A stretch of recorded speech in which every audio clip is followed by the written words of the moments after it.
Who are the best LRs as of Saiyan Day 2026? How's it, everybody? Celtic Link here. We got another Dokkan Battle video. In today's video, we will be taking a look at the top LRs in the game and updating our tier list. As always, for those who are not familiar with the channel, we do our tier lists a little bit differently here. You see, a lot of people like to rank LRs 1 through 10, but I find that the environment within our game is just so different per event, per character, that it just doesn't really work that way anymore. So, picking up from our previous LR tier list, we will be updating the current list here based on the release of the Saiyan Day units to the anniversary LRs. So strap in, because this is going to be a bit of a long one. Not as long as our last tier lists, which set the foundation, but still, we got to break down the placement of each of the LRs and where we're going to be moving them to. See, when we look at our rankings here, right, what determines the categories are three major things I consider: power, consistency, and versatility. Number one, versatility. What is the unit doing? How well is it doing it? And where all can it do it? How many different types of events can they be used in? How many different types of teams can they be used on? Units with high versatility tend to place higher on the list, even if they fall in other categories. Consistency is our second major factor. What is the unit doing? How often are they doing it? And do they do it well? Right? We're looking specifically at units with high RNG when we look at this one, right? Units with lots of chances to do extra things, right? If they are doing them more consistently, then they are going to place higher. Units with lower chances to perform less consistently will probably be placing lower. And then finally, we look at power. While consistency and versatility are great, sometimes raw power is all you need, whether that comes in the form of raw attack or defense.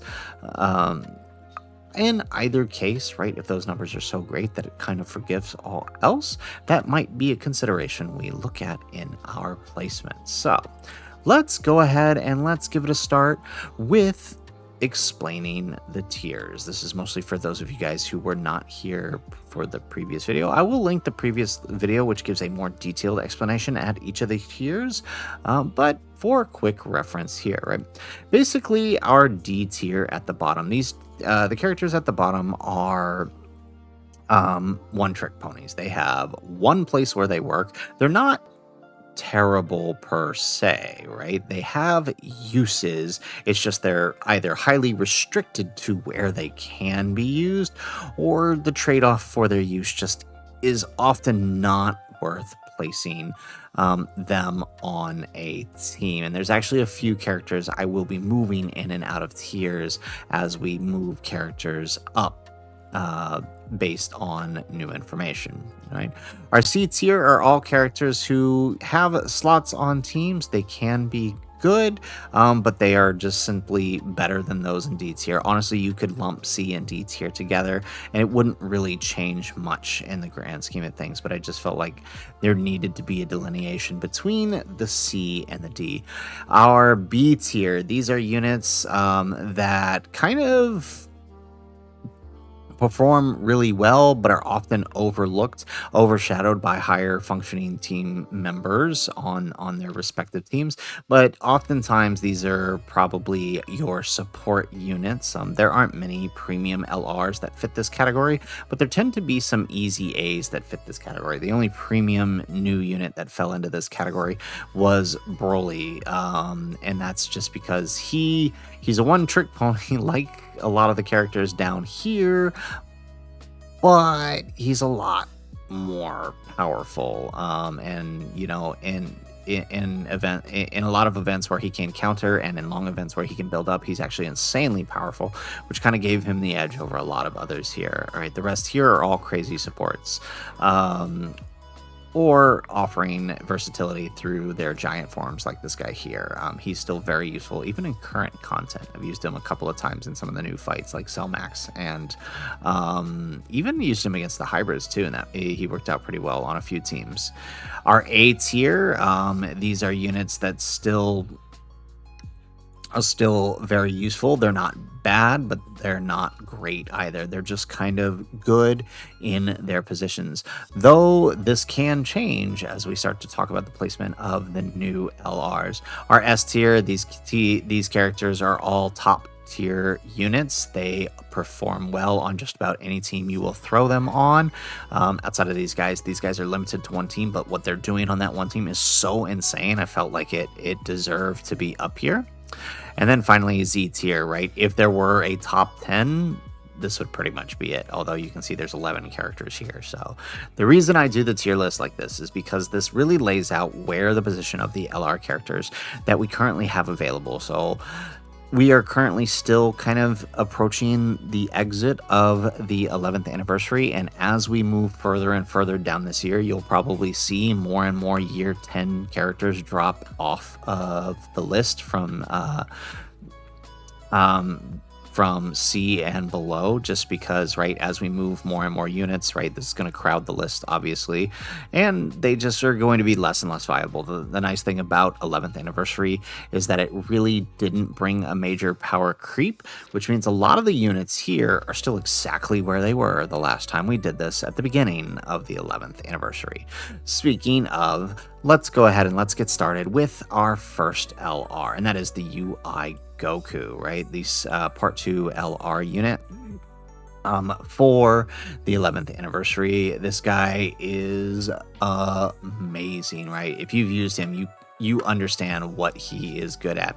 2 turns of invincibility. Once on his first turn, when he first shows up, right, he evades once only for the whole turn, right? And then after that, right, he has a 70% chance to evade. However, if he procs his EX Super, which is a 70% chance on his 24 key, he's got 100% evasion again. So, right, in slot 2, this guy is nearly invincible. And even if he should fail that 70%, he has this ability right here, survive KO. So he'll survive the KO, and as long as he doesn't get hit again, right, he's living the turns. This makes him very, very valuable. But wait, I said 2 turns of invincibility. Well, yes, that's right. That's because he also has an invincibility when you go into Vegeta for the first turn with 77%. With 97% damage reduction rates before attacking, and then once he starts getting built up on those hits, up to 40%. So he effectively on that first turn gets 100% damage reduction rate. So it's really, really nice, and so you can really play around this utilizing his active skill turn to ensure that he deals big damage and doesn't take any in return. It's a really, really, really nice setup, and because of how good they are, they check all of the boxes. They check versatility, right? This guy can slot onto any team thanks to their massive amount of categories, right?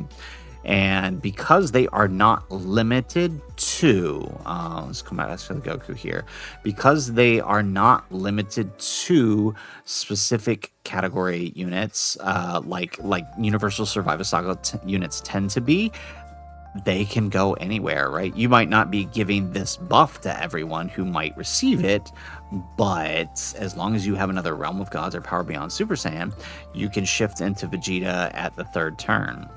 So they're extremely versatile. The power on the Vegeta side is just insane, right? We're talking 200 mil damage at 55%, mind you, on that active skill turn. Goku damage leaves a little bit to be desired, but again, his usefulness comes out of his dodge turns, so that can kind of be forgiven. and consistency, right? The only thing I would hit them for on consistency is Goku outside of this first turn here. That 70% chance can be a little scary because he has some low defense, but there's a lot of things to help you make up for that, right? A lot of other units that can help protect him in slot 1, so he can comfortably sit in slot 2, and you really just have to worry about getting that 24 key for that EX Super. So because of that, this dude earns his spot right up here at the top next to Kai Goku. There's no specific order with how these are, but moving him up here means just because I don't want to have 2 rows here, we're going to drop Diamond Vegeta down to row S. Again, there's no specific ranking in here, but it's more so just to keep the list nice and comfortable, right? And I think it is fair to say that he is Z tier, with Diamond Vegeta being a little bit lower tier than the rest, but everybody else here still kind of fits the Z tier for me. Moving on, we'll talk about the next Part 2 LR, which is the Goku and Vegeta Super Saiyan 4. These guys right here. Now, these guys are interesting because they feel like they should be designed for long fights with the way that Vegeta stacks defense, right? Infinitely on both his 18 and his 12 key, but also raising his attack by 44% on his 18 key as well, right? He stacks very, very fast on the offense, and same goes for if you manage to proc his EX Super. His EX Super will put him at 44% for attack and defense, as well as all allies getting an additional attack. It makes him so valuable.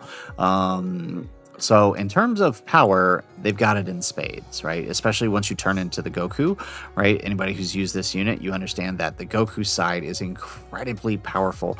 Once exchanged, right? Not only does he clear the field for int key spheres, he does it through his passive and through his active, which will buff 44% attack and defense for GT Heroes and Power of Wishes characters. It makes him insanely powerful. We're talking like 2 turns of stacking has this guy doing over 100 mil, and he's doing 5 supers. Like, it's that crazy. I'm kidding, it's not 5, it's actually like 4, I think, with the hidden potential proc. But it's still pretty powerful. And right, if you're talking long events like Festival of Battles, this dude will literally 1 turn solo Vegito on his own. Like, that's how good the Goku side is. The only thing I would halt them on is on their consistency, and that is due to this ability right here. For shorter fights, this can be a problem, right? Because they don't change their own orbs, except for that once turn. And in order to really see their defense be effective, they need to get 4 Rainbow Key Spheres, which is not always possible, as a lot of their teams tend to be a little key hungry.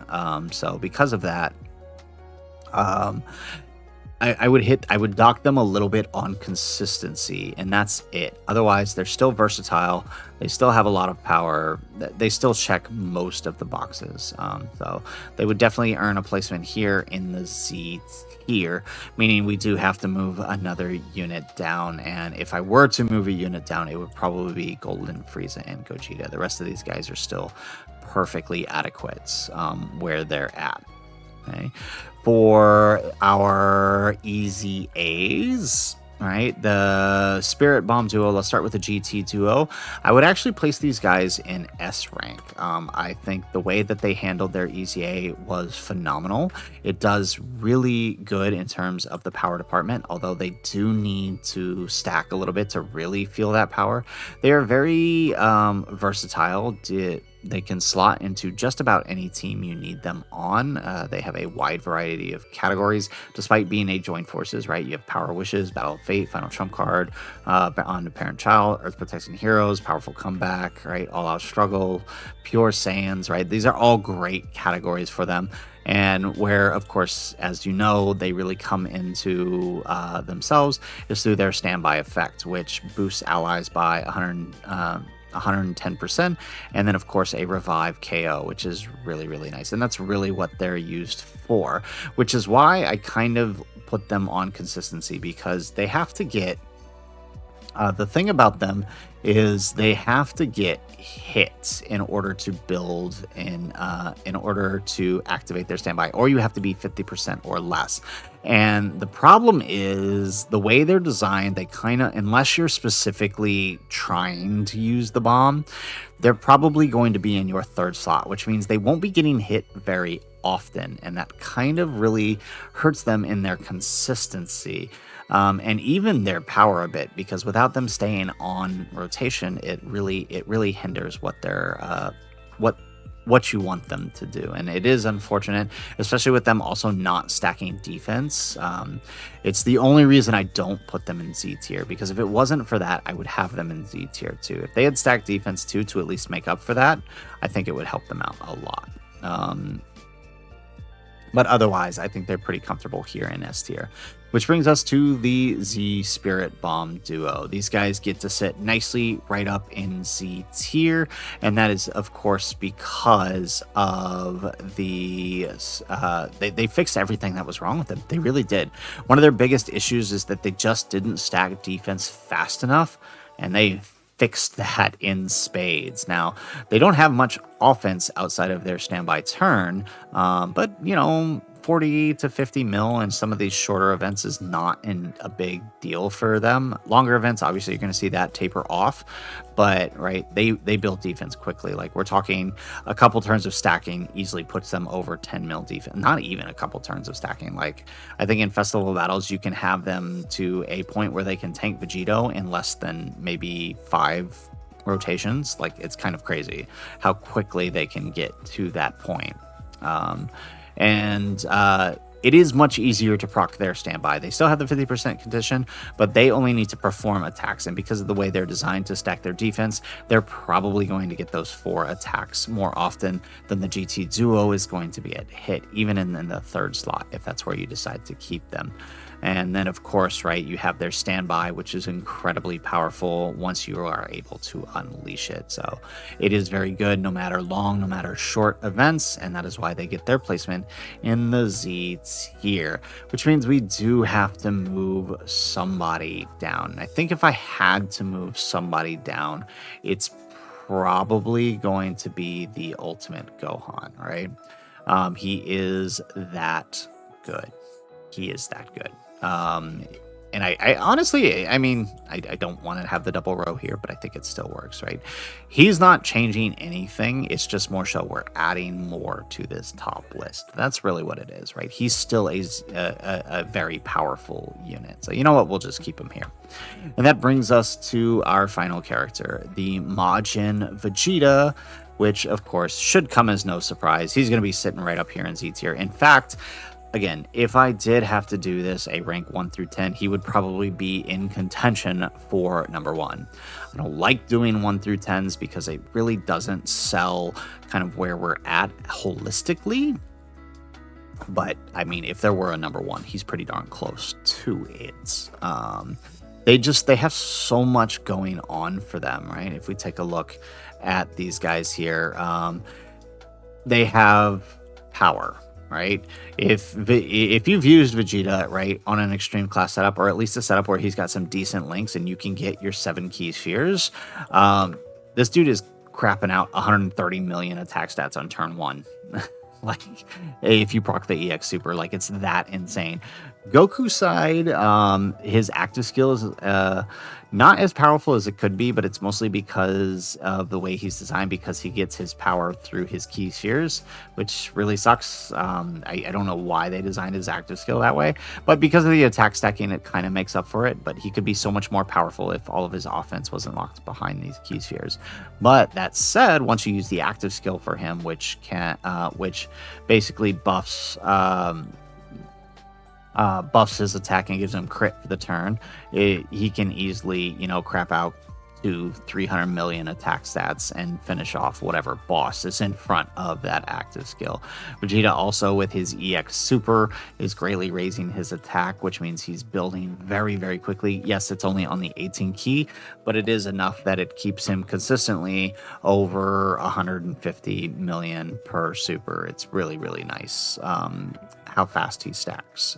So they get to see it right here comfortably up at the top of Z tier. So that is it for our new LRs. This is kind of where I find most of these characters to be most comfortable. It should be obvious that, you know, brand new LRs from the 11th anniversary and from SAIYAN Day to be expected to be up in the top of Z tier. Now, there are a few shifts I want to make to some of these tiers based on some of the recent unit releases. With the release of Deborah, I actually do think you could probably move these guys up into B tier.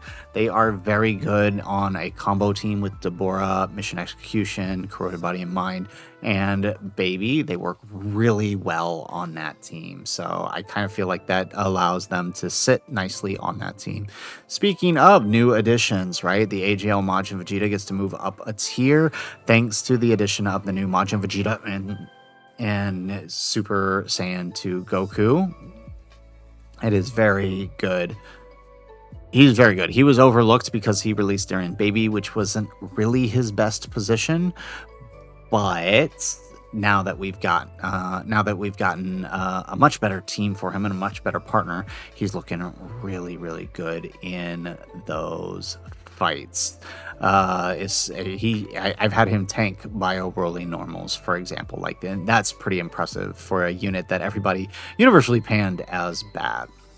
Finally, one more addition I want to make as a move up. I had these guys initially a little bit lower because of their versatility, but with the new addition of the LR, the Majin Vegeta, they slide nicely onto that team, and you can really just focus on the Gohan. There's a lot of ways you can ensure Gohan gets his key spheres on those team setups, and it's a non-issue for him. And so I really do think he deserves to move up into the S tier.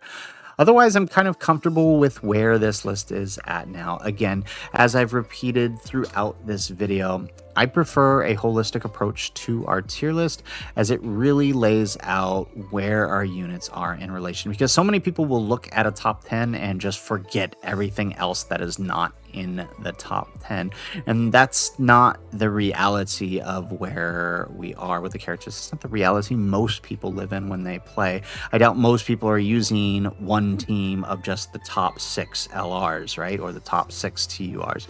People are probably looking at building teams with some of the characters that are even on these lower tiers, and this really just kind of, I like this approach because it really helps you feel where these things are, where these characters are at, and how useful they are in relation to the newer characters. And you know, you can see some of these characters aren't that far off, right? Like a lot of the characters in A tier are still very useful on some of the teams of the characters in the Z tier, for example. So guys, that is it for our video. If you liked the video, make sure you hit that like button and subscribe to the channel if you have not already. And in the comments down below, let us know, what do you think of our tier list? Would you agree with some of our placements? Do you like this style, or do you prefer the 1 through 10? What do you think? Let us know in the comments down below. If there are any changes you would make, let us know in the comments down below. Again, this is my opinion. This is based on my assessment and the 3 categories that I gave earlier. But let us know how you would do it in the comments down below. Otherwise, guys, as always, thanks for watching, and aloha.